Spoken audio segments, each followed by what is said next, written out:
प्रिय आत्मन, आज मैं आपके भीतर उस प्रश्न की गूंज को स्पर्श करना चाहता हूं जिसे आपने कई जन्मों से अपने भीतर संभाल रखा है।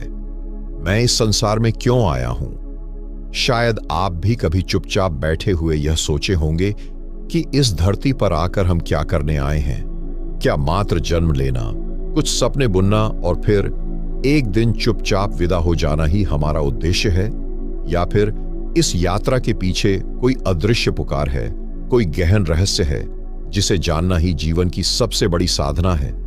आज हम इसी प्रश्न की गहराइयों में उतरने का साहस करेंगे। हम उन द्वारों को खटखटाएंगे जिन्हें अब तक हमने अनदेखा कर दिया था, और हो सकता है इस यात्रा के अंत में आपको अपने भीतर वह मौन उत्तर मिल जाए जिसे शब्द कभी बांध नहीं सकते। जीवन का प्रारंभ कोई संयोग नहीं है, यह अस्तित्व की एक गहन योजना का भाग है। हर आत्मा जब इस संसार में अवतरित होती है तो वह केवल शरीर धारण नहीं करती, बल्कि वह अपने भीतर एक उद्देश्य, एक अनुभव, एक जागरण लेकर आती है। लेकिन जब हम जन्म लेते हैं तो इस भौतिक संसार की चकाचौंध में हम अपने वास्तविक उद्देश्य को भूल जाते हैं। छोटे छोटे सुख, बड़े बड़े भय और न जाने कितनी इच्छाएं हमें घेर लेती हैं। धीरे धीरे हम स्वयं को ही भूल जाते हैं। परमहंस योगानंद कहते हैं, मनुष्य इस संसार में आया है केवल एक उद्देश्य के लिए, अपनी दिव्यता को पुनः पहचानने के लिए। यह जीवन कोई भूल नहीं है, यह आत्मा के विकास की यात्रा है। जैसे बीज को धरती पर बोया जाता है ताकि वह वृक्ष बन सके, वैसे ही आत्मा को मानव जीवन में बोया जाता है ताकि वह पूर्णता को प्राप्त कर सके। और इस प्रक्रिया में हर दुख, हर संघर्ष, हर प्रसन्नता और हर क्षण एक शिक्षक बन जाता है। जीवन हमें हर पल सिखा रहा है कि हम कौन नहीं हैं, ताकि धीरे धीरे हम जान सकें कि हम कौन हैं। यह संसार कोई बंधन नहीं है, यह एक प्रयोगशाला है जहां आत्मा स्वयं को अनुभव करती है, परखती है और अंततः जाग उठती है। परंतु जागना तभी संभव है जब हम स्वयं से यह प्रश्न करना शुरू करें, मैं क्यों आया हूं? मैं क्या भूल रहा हूं? प्रिय मित्र, यदि आप इस यात्रा में मेरे साथ धीरे धीरे भीतर उतरना चाहते हैं, यदि आप भी अपने जीवन के वास्तविक अर्थ को जानने की जिज्ञासा रखते हैं, तो कृपया इस सफर का साथी बन जाइए। अगर अब तक आपने हमारे इस छोटे से प्रेमपूर्ण परिवार को सब्सक्राइब नहीं किया है, तो बड़े स्नेह से मैं आपको आमंत्रित करता हूं। यहां हर शब्द, हर विचार केवल आपको आपके अपने सत्य तक पहुंचाने के लिए है। आपका एक सब्सक्राइब न सिर्फ हमें प्रेरणा देगा, बल्कि आपके भीतर के उस अनुत्तरित प्रश्न को भी धीरे धीरे स्पष्टता में बदलने का निमंत्रण देगा।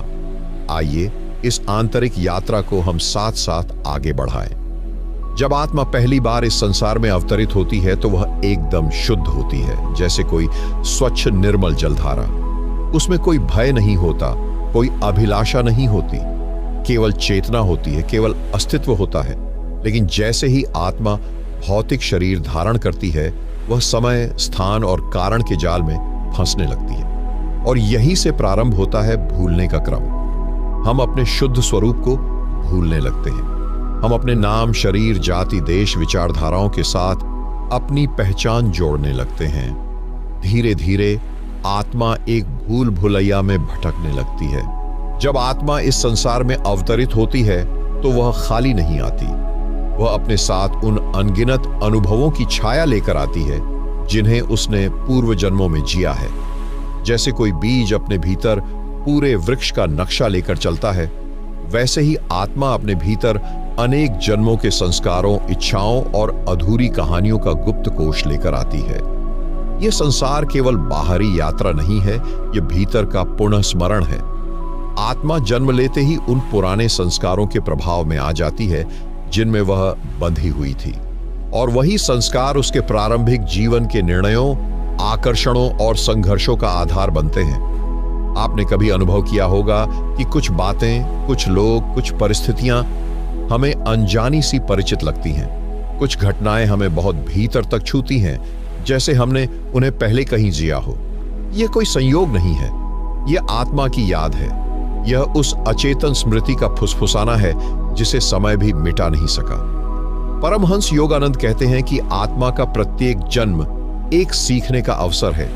हमने जो अधूरे कर्म छोड़े हैं, जो इच्छाएं अपूर्ण रहीं, जो प्रेम अधूरा रहा, जो भय अपूर्ण रहे, वे सब अगले जीवन में हमें अपनी ओर खींचते हैं। इसीलिए हर जन्म का चयन आत्मा स्वयं करती है। कोई हमें जबरन इस संसार में नहीं भेजता। हम अपने ही अधूरे अनुभवों, अधूरी समझ और अधूरी चेतना के कारण पुनः अवतरण करते हैं। यह एक अदृश्य नियम है। जो अधूरा है वह पूर्णता की ओर खींचता है, और पूर्णता की ओर खींचने की यह यात्रा ही जीवन है। आत्मा के संस्कार ही उसकी प्रारंभिक आकांक्षाओं को गढ़ते हैं। कुछ लोगों को बचपन से ही संगीत प्रिय होता है, किसी को विज्ञान में रुचि होती है, किसी को ध्यान में सहज आनंद मिलता है। ये सभी प्रतिभाएं, आकर्षण और प्रवृत्तियां पिछले जन्मों के अधूरे कार्यों की छाया मात्र हैं। लेकिन यह सब जानना तभी संभव है जब हम अपने जीवन को मात्र एक घटनाक्रम की तरह न देखें, बल्कि एक गहरी योजना की दृष्टि से देखें। तभी हम समझ पाएंगे कि हम जो हैं वह केवल इस जन्म की उपज नहीं है। हम एक लंबे यात्रा के यात्री हैं जो आज इस पड़ाव पर रुके हैं, फिर आगे बढ़ेंगे। यह समझना अत्यंत महत्वपूर्ण है, क्योंकि जब तक हम अपने संस्कारों को नहीं पहचानते, हम जीवन को केवल बाहरी घटनाओं का खेल समझते रहेंगे। लेकिन जब हम जान लेते हैं कि हम अपने स्वयं के संस्कारों को पूर्ण करने आए हैं, तो हर संघर्ष, हर संबंध, हर सफलता और हर असफलता को एक नई दृष्टि से देखना शुरू कर देते हैं। अब हम उठाएंगे एक गहरे प्रश्न में। जब आत्मा जन्म लेती है तो क्यों अपने पुराने जीवन की यादें भूल जाती है, और इस भूलने का क्या गहरा उद्देश्य है? आत्मा जब इस संसार में प्रवेश करती है तो वह अपनी पूर्व जन्मों की सारी स्मृतियों के साथ प्रवेश नहीं करती, वह उन्हें भूल जाती है। यह भूलना कोई दुर्घटना नहीं है, यह स्वयं ब्रह्मांड का एक गहन विधान है। यदि आत्मा अपने सभी जन्मों की यादें साथ लेकर आती तो जीवन असहनीय हो जाता। कल्पना कीजिए, यदि आपको अपने पिछले जीवन के सारे दुख, सारे प्रेम, सारे वियोग और सारे अधूरे स्वप्न स्मरण रहते, तो क्या आप नए सिरे से जीने में समर्थ हो पाते? प्रत्येक जन्म आत्मा को एक नए अवसर के रूप में दिया गया है। यह भूलना एक कृपा है, यह एक अवसर है शुद्ध, निर्मल, निर्दोष होकर पुनः शुरुआत करने का। लेकिन यद्यपि आत्मा को बाहरी रूप से पूर्व जन्म की यादें नहीं रहती, भीतर गहरे स्तर पर वह सब कुछ सुरक्षित रहता है। यह भीतर का गुप्त बीज है जो सही अवसर पर अंकुरित होता है। कभी कभी कुछ लोग ऐसी जगहों पर पहुंचते हैं जहां उन्होंने कभी पहले जन्मों में जीवन जिया था, और अनजानी सी पहचान जाग उठती है। कभी कभी बिना कारण किसी व्यक्ति से बहुत गहरा प्रेम या तीव्र घृणा अनुभव होती है। ये सब उस अदृश्य स्मृति के फुसफुसाते प्रमाण हैं। परमहंस योगानंद कहते हैं कि इस संसार में हम इसीलिए आते हैं ताकि हम उन भूलों को सुधार सकें जो हमने पहले की थी, उन बंधनों को तोड़ सकें जिनमें हम उलझे हुए थे, और उस प्रकाश की ओर लौट सकें जिससे हम कभी अलग हो गए थे। लेकिन अगर हमें सब कुछ याद रहता तो हम पुराने घावों के दर्द में ही फंसे रह जाते। हम न तो क्षमा कर सकते, न आगे बढ़ सकते। यही कारण है कि प्रकृति ने हमें आंशिक विस्मरण का वरदान दिया है। यह विस्मरण हमें अवसर देता है कि हम नए तरीके से प्रेम करें, नए तरीके से सीखें, नए तरीके से जीवन को अनुभव करें। और धीरे धीरे जब आत्मा पर्याप्त परिपक्व हो जाती है, जब चेतना का सूर्य भीतर उगने लगता है, तो अतीत के दरवाजे धीरे धीरे खुलने लगते हैं। ध्यान में, गहरी प्रार्थना में, मौन के क्षणों में आत्मा को अपनी प्राचीन यात्राओं की झलक मिलने लगती है। लेकिन अब वह झलक दर्द नहीं लाती, बल्कि एक शांत ज्ञान लाती। अब वह जानती है कि वह केवल इस जीवन तक सीमित नहीं है, वह शाश्वत है, अनंत है। ये विस्मरण और स्मरण का खेल ही जीवन की लीला है। जब हम इस लीला को समझते हैं तो जीवन को पकड़ने की हमारी प्रवृत्ति ढीली पड़ने लगती है। हम बहने लगते हैं, स्वीकार करने लगते हैं, प्रेम करने लगते हैं, बिना भय के, बिना बंधन के। अब हम उतरेंगे एक और गहरे प्रश्न में। आत्मा जब जन्म लेती है तो किस प्रकार अपना नया जीवन चुनती है? किस आधार पर माता पिता, देश, परिस्थितियां तय होती हैं? जब आत्मा इस संसार में पुनः अवतरण की तैयारी करती है तो उसका यह अवतरण भी कोई अंधा संयोग नहीं होता। आत्मा स्वयं चुनती है कि वह किस प्रकार का जीवन जिएगी, किस तरह के माता पिता के माध्यम से जन्म लेगी, किस देश, किस समय और किस परिस्थिति में वह अपने अधूरे कर्मों को पूर्ण करेगी। यह चयन पूरी तरह उसके पूर्व जन्मों के कर्मों और उसकी अंतरात्मा की आवश्यकताओं पर आधारित होता है। यदि आत्मा ने प्रेम में अधिक सीखा है तो वह एक ऐसे वातावरण को चुनती है जहां प्रेम की परीक्षा और गहराई से हो। यदि आत्मा ने क्रोध, वासना, लोभ जैसे विकारों में स्वयं को उलझाया है तो वह ऐसी परिस्थितियां चुनती है जहां उन्हें पार करना संभव हो। यह चयन एक रहस्यमय योजना के अधीन होता है जिसे संस्कृत में प्रारब्ध कहा गया है। प्रारब्ध का अर्थ है वे कर्म जिनके फल को इस जीवन में भोगना आवश्यक है। आत्मा स्वयं उस प्रारब्ध की गणना करती है और ऐसी परिस्थितियों को आकर्षित करती है जो उस प्रारब्ध को पूर्ण कर सके। इसीलिए हमें अपने जीवन के किसी भी पहलू को दुर्घटना या अन्याय समझने की भूल नहीं करनी चाहिए। जो कुछ भी हमारे साथ घटित होता है वह हमारे अपने ही चुने हुए रास्ते का एक भाग है। चाहे वह माता पिता हो जो कभी प्रेमपूर्ण हो या कभी कठोर, चाहे वह देश हो जो कभी समृद्ध हो या संघर्षमय, सब कुछ हमारे ही भीतर की अनकही मांग का उत्तर है। यह समझना बहुत जरूरी है क्योंकि जब तक हम जीवन को बाहरी शक्तियों द्वारा थोपा हुआ मानते हैं तब तक हम पीड़ित बने रहते हैं। लेकिन जब हम जान लेते हैं कि हर अनुभव हमारे अपने ही चेतन या अचेतन चुनाव का परिणाम है, तब हम जीवन की जिम्मेदारी लेना शुरू करते हैं। तब शिकायत समाप्त हो जाती है और स्वीकार्यता का जन्म होता है। परमहंस योगानंद कहते हैं कि आत्मा जब जन्म चुनती है तो वह केवल सुविधाजनक परिस्थितियों का चयन नहीं करती, वह उन चुनौतियों का चयन करती है जो उसे भीतर से मास सके, चमका सके। जैसे स्वर्ण को शुद्ध करने के लिए अग्नि की आवश्यकता होती है, वैसे ही आत्मा को अपनी दिव्यता प्रकट करने के लिए संघर्षों की आवश्यकता होती है। और इन संघर्षों का चुनाव भी वह प्रेम से करती है, जानबूझकर करती है। हर आत्मा का जन्म एक उद्देश्य लेकर होता है। वह उद्देश्य हमेशा बाहरी सफलताओं में नहीं होता, वह भीतर की किसी गहन यात्रा, किसी गहन जागृति में छुपा होता है। यह उद्देश्य हर जन्म में नया हो सकता है क्योंकि आत्मा हर जन्म में नए स्तर पर पहुंचती है।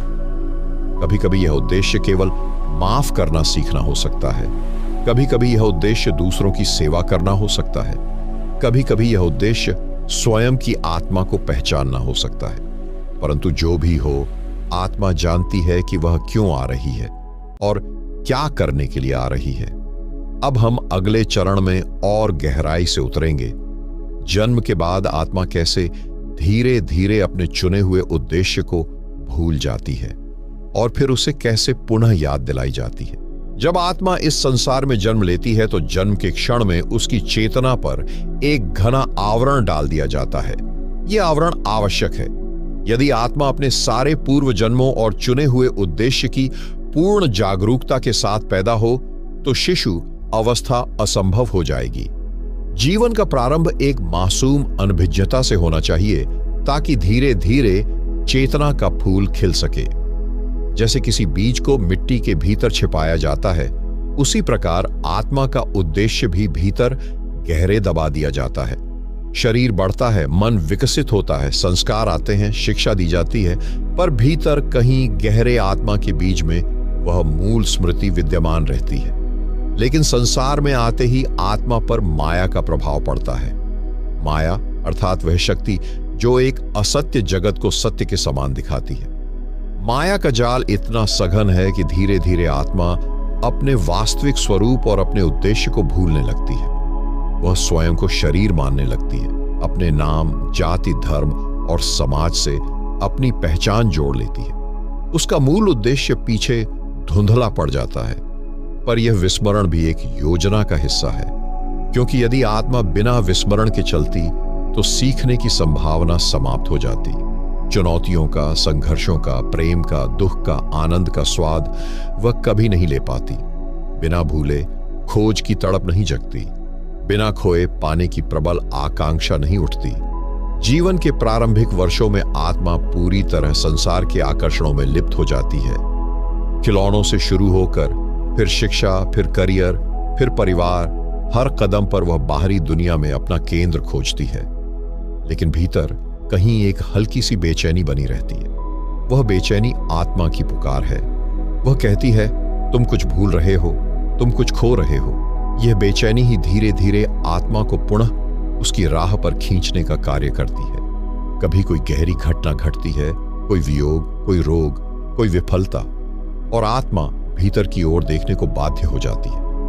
या कभी अचानक कोई गहन प्रेम का अनुभव, कोई ध्यान का स्पर्श, कोई सुंदरता की झलक आत्मा को उसकी मूल दिशा याद दिला देती है। परमहंस योगानंद कहते हैं कि यह संसार एक विद्यालय है और हम सब इसके विद्यार्थी। हमें अपनी भूलों से सीखना है, अपनी चेतना को परिष्कृत करना है और अपने वास्तविक स्वरूप को पुनः जागृत करना है। यह जागृति कोई बाहरी उपलब्धि नहीं है, यह भीतर अपने ही घर लौटने की यात्रा है। आत्मा अपने उद्देश्य को भूलती है ताकि उसे पुनः प्रेम से याद कर सके। यह भूलने और याद करने का चक्र ही उसे परिपक्व बनाता है। यही चक्र उसे साधारण मनुष्य से दिव्य चेतना की ओर ले जाता है। जब आत्मा धीरे धीरे अपनी मूल स्मृति की ओर लौटने लगती है, जब संसार के आकर्षण उसे संतुष्ट नहीं कर पाते, जब भीतर एक अजीब सी प्यास उठती है जिसे बाहर की कोई वस्तु शांत नहीं कर सकती, तब जागरण की यात्रा आरंभ होती है। लेकिन यह यात्रा अंधेरे में नहीं होती। जब आत्मा तैयार होती है तो संपूर्ण सृष्टि उसे संकेत देने लगती है।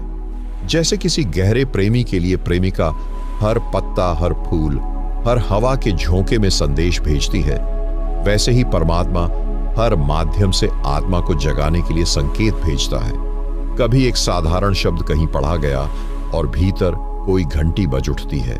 कभी कोई अजनबी व्यक्ति कुछ कह जाता है और वह शब्द आत्मा को भीतर तक हिला देता है। कभी स्वप्नों के माध्यम से संकेत मिलते हैं, रहस्यमय स्वप्न जो सीधे आत्मा के गहरे तल को स्पर्श करते हैं।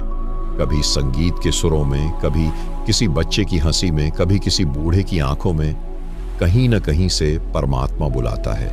ये संकेत बहुत कोमल होते हैं, वे दबाव नहीं डालते, वे केवल धीरे से आत्मा को स्पर्श करते हैं और उसे अपनी ओर आकर्षित करते हैं। पर यदि आत्मा सजग न हो तो वह इन संकेतों को भी अनदेखा कर सकती है, क्योंकि संसार का शोर इतना अधिक होता है कि सत्य की धीमी पुकार उसमें दब जाती है।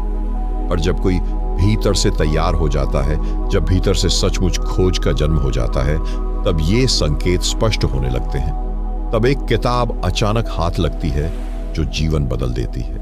तब कोई गुरु अचानक जीवन में प्रवेश करता है जो अंधकार में प्रकाश बन जाता है। तब साधना का द्वार अपने आप खुलने लगता है।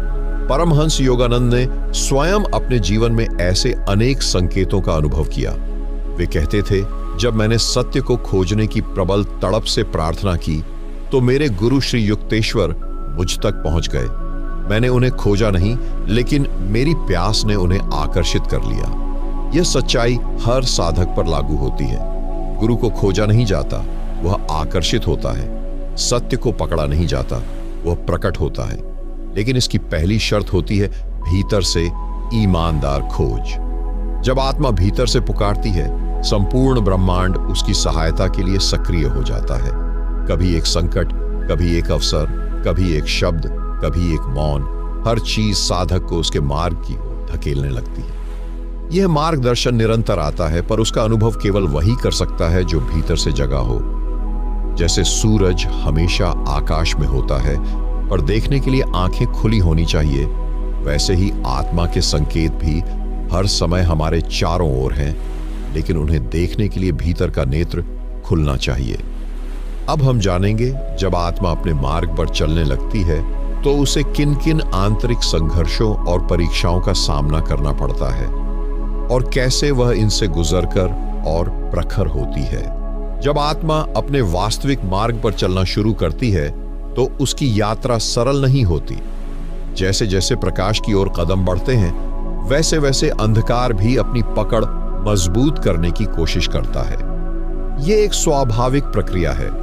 प्रकाश जितना प्रबल होता है, उसकी परछाई भी उतनी ही गहरी दिखाई देती है। आत्मा को इस मार्ग पर अनेक आंतरिक संघर्षों का सामना करना पड़ता है। सबसे पहला संघर्ष अपने ही पुराने संस्कारों से होता है। वह वर्षों तक जो कुछ जीती रही है, जो कुछ उसने सच माना है, वही अब उसका मार्ग रोकता है। पुरानी आदतें, डर, संदेह, मोह, ये सभी अब अपने पूरे बल से आत्मा को पीछे खींचने का प्रयास करते हैं। कभी कभी साधक को लगता है कि वह आगे बढ़ ही नहीं रहा।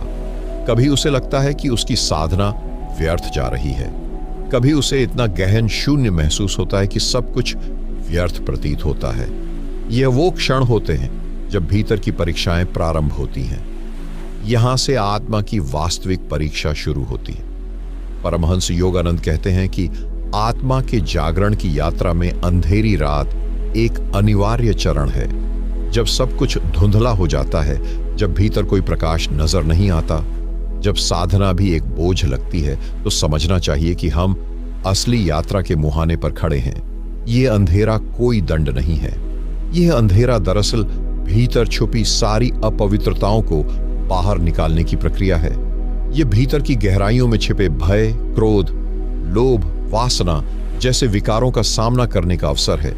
यह आत्मा को शुद्ध करने की अग्नि परीक्षा है। यदि साधक धैर्य रखता है, यदि वह इन अंधेरे क्षणों में भी विश्वास और प्रेम के साथ बना रहता है, तो धीरे धीरे प्रकाश पुनः प्रकट होता है, पहले से भी अधिक तीव्र और दिव्य रूप में। लेकिन यदि साधक डरकर पीछे हट जाता है, यदि वह अपने भीतर उठने वाले विकारों से घबरा जाता है, तो वह फिर उसी पुराने चक्र में लौट आता है। इसलिए इस यात्रा में सबसे बड़ी आवश्यकता होती है धैर्य, साहस और अविचल विश्वास। संसार की चकाचौंध, बाहरी आकर्षण भी साधक का ध्यान भटकाने का प्रयास करते हैं। कई बार साधक सोचता है कि थोड़ी देर विश्राम कर लिया जाए, थोड़ी देर फिर से भोगों में डूब लिया जाए। लेकिन आत्मा जानती है कि यह विश्राम नहीं, पतन की ओर पहला कदम हो सकता है। इसलिए भीतर एक निरंतर सजगता चाहिए, एक जागरूकता कि मैं किस दिशा में जा रहा हूं। जो साधक इन संघर्षों को पार कर लेता है, वह भीतर से और भी अधिक मजबूत, निर्मल और गहरा हो जाता है। उसकी चेतना अब किसी भी बाहरी आकर्षण से डिगने वाली नहीं रहती। वह जानता है कि असली खजाना बाहर नहीं, भीतर है। उसका प्रेम अब अस्थायी वस्तुओं से नहीं, उस शाश्वत सत्य से है जिसे पाने के लिए आत्मा ने यह यात्रा शुरू की थी। अब हम बात करेंगे, जब साधक इन संघर्षों से गुजर जाता है, तो वह किस प्रकार अपने भीतर स्थायी शांति और आनंद का अनुभव करना शुरू करता है, और कैसे वह परमात्मा के साथ एकाकार होने की दिशा में बढ़ता है। जब साधक इन आंतरिक संघर्षों की अग्नि परीक्षा में सफल हो जाता है, तो भीतर एक अद्भुत परिवर्तन घटित होता है। अब उसका मन पहले जैसा चंचल नहीं रहता। अब वह बाहरी वस्तुओं में खो जाने वाला नहीं होता। अब भीतर एक स्थायी शांति का स्रोत प्रस्फुटित होने लगता है। यह शांति किसी उपलब्धि का अहंकार नहीं है। यह उस गहरी अनुभूति का परिणाम है जो जान चुकी है कि बाहर की दुनिया केवल प्रतिबिंब है, असली स्रोत भीतर है। अब साधक का संबंध परमात्मा से केवल एक धारणा नहीं रह जाता। अब वह अनुभव में ढलने लगता है। अब वह अपने हृदय के भीतर एक मौन उपस्थिति को महसूस करने लगता है, एक ऐसी उपस्थिति जो कभी दूर नहीं जाती, जो सदा थी, सदा है और सदा रहेगी। परमहंस योगानंद ने इस अवस्था को अखंड आनंद कहा है। यह आनंद किसी बाहरी घटना से जुड़ा नहीं है। यह किसी व्यक्ति, वस्तु या परिस्थिति पर निर्भर नहीं करता। यह आनंद आत्मा का स्वभाव है। जैसे फूल का स्वभाव सुगंध देना है, जैसे दीपक का स्वभाव प्रकाश फैलाना है, वैसे ही आत्मा का स्वभाव है आनंद में रहना। लेकिन इस आनंद तक पहुंचने के लिए साधक को गहरी साधना करनी होती है। मन के तमाम आवरणों को हटाना होता है। भय, मोह, क्रोध, वासना, इन सब पर धीरे धीरे विजय पानी होती है। और जैसे जैसे ये आवरण हटते हैं, वैसे वैसे भीतर का प्रकाश प्रकट होता है। यह आनंद स्थायी होता है, क्योंकि यह किसी भी परिवर्तनशील चीज पर आधारित नहीं है। जब बाहर कोई कठिनाई आती है, तब भी भीतर यह शांति बनी रहती है। जब बाहर कोई उपलब्धि आती है, तब भी भीतर यह आनंद निर्लिप्त रहता है। साधक अब जान चुका है कि सच्चा सुख भीतर है और उसे कोई छीन नहीं सकता। अब उसका ध्यान केवल आत्मा पर केंद्रित होता है। अब उसका प्रेम परमात्मा के प्रति स्वाभाविक प्रवाह बन जाता है। अब साधना कोई प्रयास नहीं रहती, साधना अब साधक का स्वभाव बन जाती है। परमहंस योगानंद कहते थे, सच्चा साधक वह है जो दुख में भी मुस्कुरा सकता है और सुख में भी शांत रह सकता है। यह अवस्था तभी आती है जब साधक अपनी आत्मा के साथ इतना गहरा एकत्व अनुभव करने लगता है कि बाहरी संसार का कोई भी तूफान उसकी भीतरी झील को आंदोलित नहीं कर सकता। अब हम जानेंगे, जब साधक भीतर स्थायी शांति और आनंद पा लेता है, तब परमात्मा के साथ एकात्मता की अंतिम यात्रा कैसे घटती है और मुक्ति का क्या रहस्य है। जब साधक भीतर स्थायी शांति और अखंड आनंद में स्थापित हो जाता है, तो उसकी यात्रा एक नए चरण में प्रवेश करती है। यह वह चरण है जहां आत्मा परमात्मा से एकात्म होने की तैयारी करने लगती है। अब साधक जान चुका होता है कि वह शरीर नहीं है, वह मन नहीं है, वह भावनाओं और विचारों का प्रवाह भी नहीं है। वह एक शुद्ध साक्षी चेतना है जिसका कोई आदि नहीं, कोई अंत नहीं। परमहंस योगानंद कहते हैं कि इस अवस्था में साधक को भीतर से एक पुकार सुनाई देती है, एक दिव्य आह्वान, वापस आओ, अपने मूल स्वरूप में लौट आओ। यह पुकार बाहरी शब्दों से नहीं आती, यह हृदय के गहरे मौन से फूटती है। यह अनुभूति इतनी शक्तिशाली होती है कि साधक का सारा अस्तित्व उस ओर खींचने लगता है। अब साधक का प्रेम केवल किसी सिद्ध के लिए नहीं होता, किसी उपलब्धि के लिए नहीं होता। अब उसका प्रेम निष्काम होता है। वह केवल उस अनंत परम प्रेम के साथ एक हो जाने की तड़प में जलता है। यात्रा अब भक्ति और ज्ञान दोनों का सुंदर संगम बन जाती है। भक्ति साधक को विनम्र बनाती है और ज्ञान उसे जागरूक।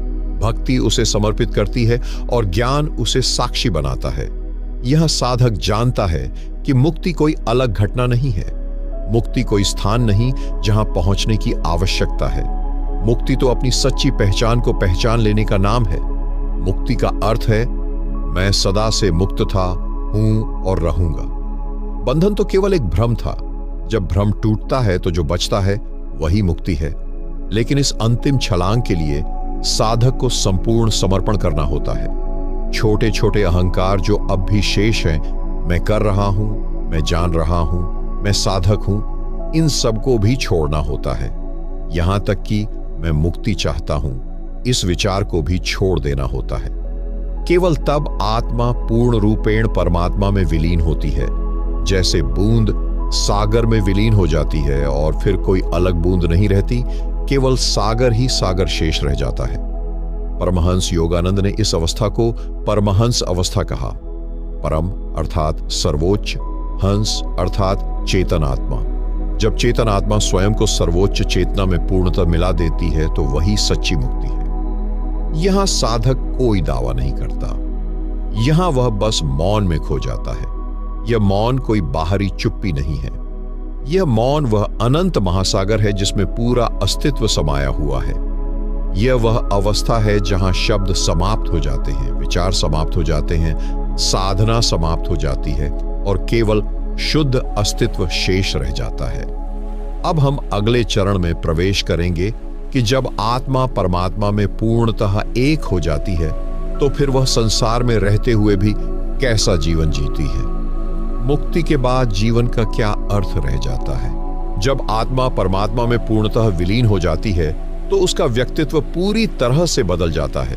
अब वह साधक नहीं रह जाता, वह केवल एक शुद्ध वाहक बन जाता है, एक माध्यम, एक साक्षी जो अपने जीवन के हर क्षण में परमात्मा की उपस्थिति को अनुभव करता है।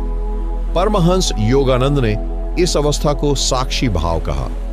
यह वह अवस्था है जब आत्मा अपनी जीवन की प्रत्येक गतिविधि को एक साक्षी के रूप में देखती है। जैसे एक नाटक में अभिनेता अपनी भूमिका निभाता है, पर वह जानता है कि वह अभिनेता है, भूमिका नहीं है। ऐसे ही आत्मा अब जानती है कि वह अपने शरीर, मन और भावनाओं से परे है। वह अपने जीवन के प्रत्येक अनुभव को बस एक देखता हुआ अनुभवकर्ता बनकर जीती है। जब आत्मा परमात्मा में एक हो जाती है तब वह जीवन में कोई भी तात्कालिक उद्देश्य नहीं रखती। अब उसका जीवन केवल एक नृत्य होता है, एक संगीत की धारा होती है। वह परम आनंद में रहती है और यह आनंद बाहर की घटनाओं से परे है।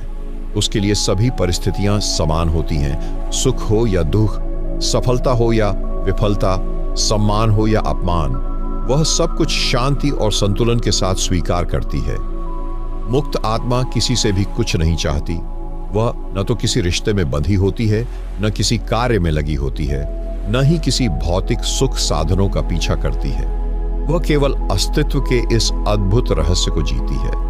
उसका जीवन एक दिव्य सेवा बन जाता है, एक करुणा की बूंद जो सभी के लिए समान रूप से बिखरती है। वह जानती है कि इस ब्रह्मांड में जो कुछ भी घटित हो रहा है वह सब एक बड़ी योजना का हिस्सा है और वह इस योजना का भाग है, न कि इससे बाहर। जब कोई आत्मा परमात्मा में विलीन हो जाती है तब उसका कार्य केवल साक्षात्कार है।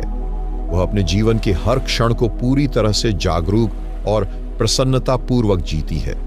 वह अपने भीतर निरंतर भगवान की उपस्थिति को महसूस करती है और बाहर भी उसी दिव्यता को देखने का प्रयास करती है। उसकी दृष्टि में सब कुछ पवित्र और दिव्य हो जाता है। वह किसी को भी छोटे या बड़े रूप में नहीं देखती।